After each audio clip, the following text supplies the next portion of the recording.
बाद लॉन में जो अचानक मशरूम उगाते हैं या ब्रेड पर वो हरी नीली रुई जैसी फफूंद और वो महंगी वाली ट्रफल्स भी जिसे शेफ इतने चाव से इस्तेमाल करते हैं। इन सब में कॉमन क्या है?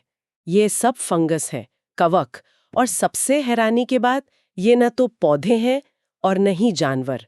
ये अपने आप में एक पूरी की पूरी मतलब एक रहस्यमयी दुनिया है। आज हम इसी दुनिया की गहराई में उतर रहे हैं।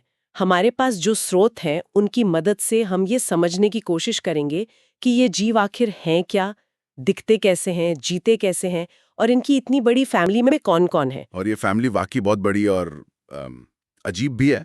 मतलब एक तरफ वो फंगस है जो दुनिया की सबसे कीमती एंटीबायोटिक बनाती है और दूसरी तरफ वही है जो हमारी फसलों को तबाह कर देती है। ये हमारे इकोसिस्टम के सबसे बड़े रिसाइकलर हैं। मरे हुए जीवों को वापस मिट्टी में मिला देते हैं। सच कहूं तो इनके बिना शायद धरती पर जीवन ही संभव ना होता। तो ये सिर्फ सड़ी हुई ब्रेड पर उगने वाले जीव नहीं है। ये तो इस प्लैनेट के क्या कहते हैं, छिपे हुए किंग हैं। चलिए तो फिर इन छिपे हुए किंग्स की दुनिया का दरवाजा खोलते हैं। सबसे पहली और सबसे बड़ी बात जो इन्हें पौधों से अलग करती है वो ये है कि ये हेट्रोट्रॉफिक यानी विषमपोषी होते हैं। आसान भाषा में कहें तो ये अपना खाना खुद नहीं बना सकते। बिल्कुल, उन्हें अपना खाना बाहर से जुटाना पड़ता है। और ये इंतजाम ये हर जगह करते हैं। हमारी ब्रेड पर, पुराने फल पर या सरसों के पत्तों पर सफेद धब्बों की शक्ल में। इनकी मौजूदगी तो मतलब हर जगह है। और मुझे लगता है इसी से एक बहुत आम सवाल जुड़ा है। हम सब खाने को बचाने के लिए उसे फ्रिज में रख देते हैं। तो क्या ये सिर्फ इसलिए है कि फंगस को ठंड पसंद नहीं? बिल्कुल, ये एक बहुत ही सिंपल लेकिन असरदार तरीका है। फंगस को पनपने के लिए दो चीजें सबसे ज्यादा पसंद हैं, गर्मी और नमी। फ्रिज इन दोनों ही चीजों को छीन लेता है। ठंडे और सूखे माहौल में उनकी ग्रोथ लगभग रुक जाती है। अच्छा। लेकिन जैसे ही आप उस ब्रेड को बाहर निकालते हैं, हवा में मौजूद लाखों फंगल स्पोर्स उस पर हमला करने को तैयार बैठे होते हैं। हवा में लाखों स्पोर्स, ये सुनने में ही डरावना लगता है। तो जब ये स्पोर्स कहीं उगना शुरू करते हैं तो ये दिखते कैसे हैं? मेरा मतलब क्या मशरूम ही पूरा फंगस है? ये एक बहुत बड़ा मिसकंसेप्शन है। जो मशरूम हम देखते हैं वो तो बस उस फंगस का फल है। फल? जैसे पेड़ पर सेब? बिल्कुल, असली जीव तो जमीन के नीचे या उस लकड़ी के अंदर छिपा होता है। अगर हम माइक्रोस्कोप के नीचे देखें तो फंगस धागे जैसी पतली पतली लड़ियों से बना होता है। एक धागे को हम हाइफी कहते हैं। हाइफी? तो एक धागा हुआ हाइफी। हाँ, और जब ये हजारों लाखों हाइफी एक साथ मिलकर एक जाल बना लेते हैं तो उस पूरे नेटवर्क को माइसीलियम कहा जाता है। माइसीलियम? हाँ, इसे ऐसे समझिए कि एक धागा हाइफी है और उस धागे से बुना हुआ पूरा का पूरा स्वेटर माइसीलियम है। अच्छा अच्छा। और मशरूम तो बस उस स्वेटर पर लगा एक छोटा सा बटन है। असली जीव तो वो पूरा स्वेटर है। और इनकी जो सेल वॉल है, मतलब इन धागों की दीवारें, वो काइटिन नाम के एक मटेरियल से बनी होती हैं। काइटिन? ये तो वही है जिससे कीड़ों का बाहरी कवच बनता है ना? एकदम सही। वाह, मतलब ये अंदर से कीड़े और बाहर से पौधे जैसा बर्ताव करते हैं, पर हैं कुछ और ही।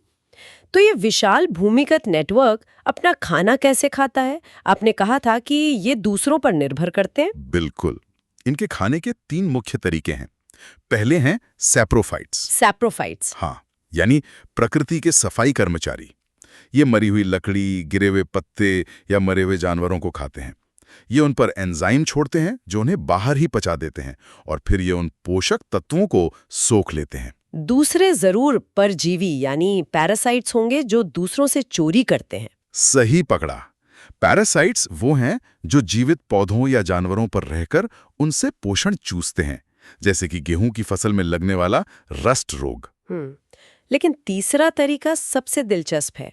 ये है सिम्बायोंट। सिम्बायोंट मतलब पार्टनरशिप करने वाले। हाँ, ये दूसरे जीवों के साथ मिलकर रहते हैं जिसमें दोनों का फायदा होता है। जैसे कि लाइकेन, मैंने सुना है वो फंगस और एल्गी का एक कॉम्बिनेशन होते हैं।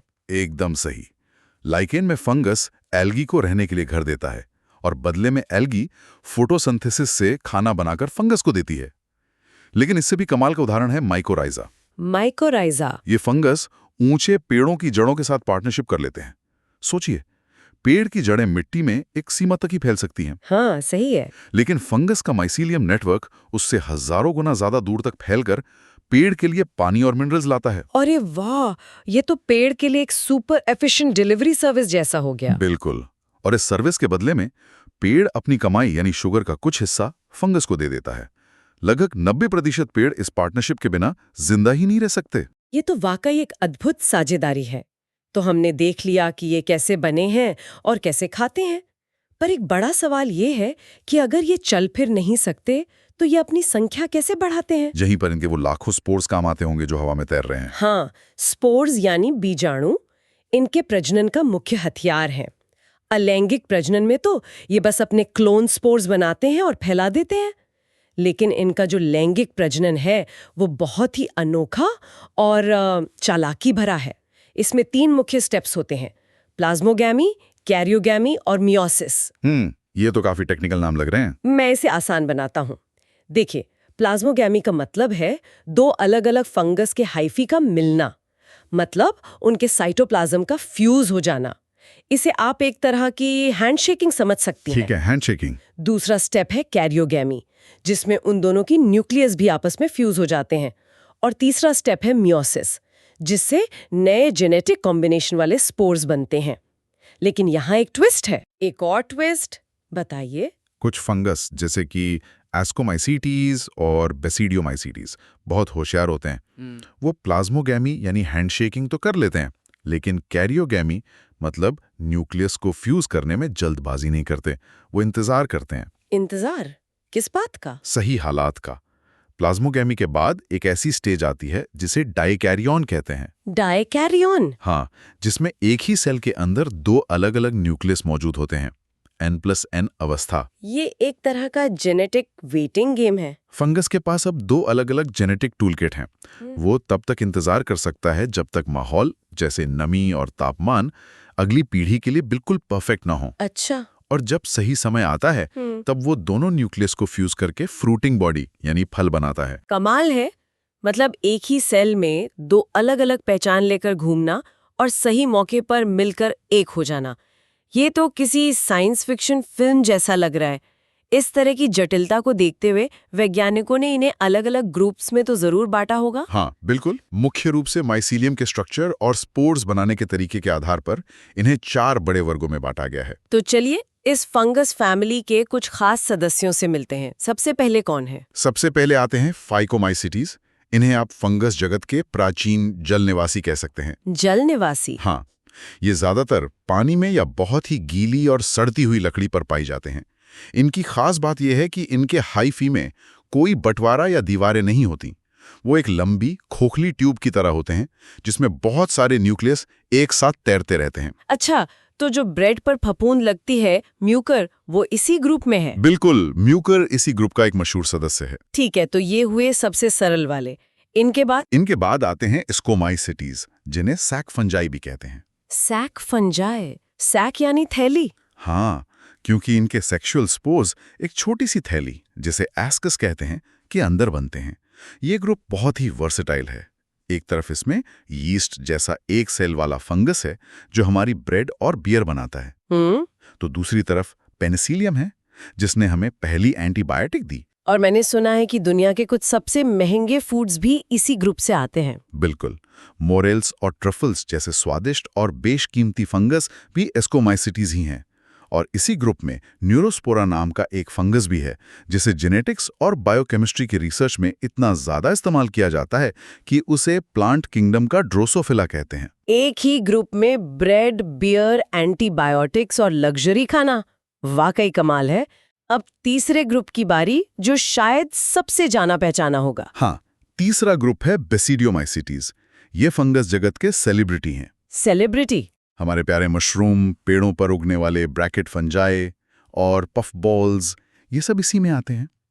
इनके स्पोर्स एक क्लब जैसे स्ट्रक्चर, जिसे बेसिडियम कहते हैं, के बाहर बनते हैं। अच्छा।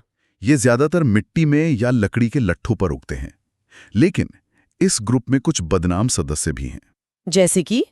जैसे पक्सीनिया और अस्टिलैगो, जो गेहूं और दूसरी फसलों में रस्ट और स्मट नाम की बीमारियां फैलाकर उन्हें बर्बाद कर देते हैं। तो अच्छे और बुरे दोनों तरह के किरदार इस ग्रुप में भी हैं। अब आते हैं चौथे और आखिरी ग्रुप पर। यहाँ एक दिलचस्प मोड़ आने की बात हुई थी। हाँ, चौथा ग्रुप है ड्यूटेरोमाइसीटीज और इसका दिलचस्प नाम है इम्परफेक्ट फंजाई। इम्परफेक्ट फंजाई मतलब अपूर्ण कवक। ऐसा क्यों? इनमें क्या कमी है? इनमें कोई कमी नहीं है, कमी हमारी जानकारी में है। हमारी जानकारी में। इन्हें अपूर्ण इसलिए कहा जाता है क्योंकि वैज्ञानिकों को इनके जीवन चक्र में कभी सेक्सुअल रिप्रोडक्शन का चरण मिला ही नहीं। हम केवल इनके असेक्सुअल रूप के बारे में ही जानते हैं। तो ये एक तरह से फंगस जगत की मिस्ट्री फाइल या एक अस्थायी वेटिंग रूम है। Waiting room? इसका क्या मतलब? इसका मतलब ये है कि जब भी किसी वैज्ञानिक को इस ग्रुप के किसी फंगस का सेक्सुअल रूप मिल जाता है तो उसे वहां से निकाल देते हैं? हाँ, उसे इस अपूर्ण ग्रुप से निकालकर उसके सही घर यानी एस्कोमाइसिटीज या बेसिडियोमाइसिटीज में शिफ्ट कर दिया जाता है। अच्छा, तो ये कैटेगरी धीरे धीरे छोटी होती जा रही है? बिल्कुल। जैसे जैसे हमारी खोज आगे बढ़ रही है, इनमें से ज्यादातर कचरे को सड़ाने वाले डीकंपोजर्स हैं और मिनरल साइक्लिंग में बहुत अहम भूमिका निभाते हैं। तो इन सब का क्या मतलब निकलता है? हमने ब्रेड पर लगी फफूंद से शुरुआत की थी और आज जमीन के नीचे मीलों तक फैले नेटवर्क, अजीबोगरीब सेक्स लाइफ और इन अपूर्ण कवकों की मिस्ट्री तक पहुंच गए। ये तो साफ है कि फंगस सिर्फ सड़ी गली चीजों पर उगने वाले जीव नहीं है। वे इस दुनिया के आर्किटेक्ट है, रिसाइकलर है, पार्टनर है और दुश्मन भी। बिल्कुल। और ये वर्गीकरण प्रणाली अपने आप में एक बहुत बड़ी कहानी कहती है।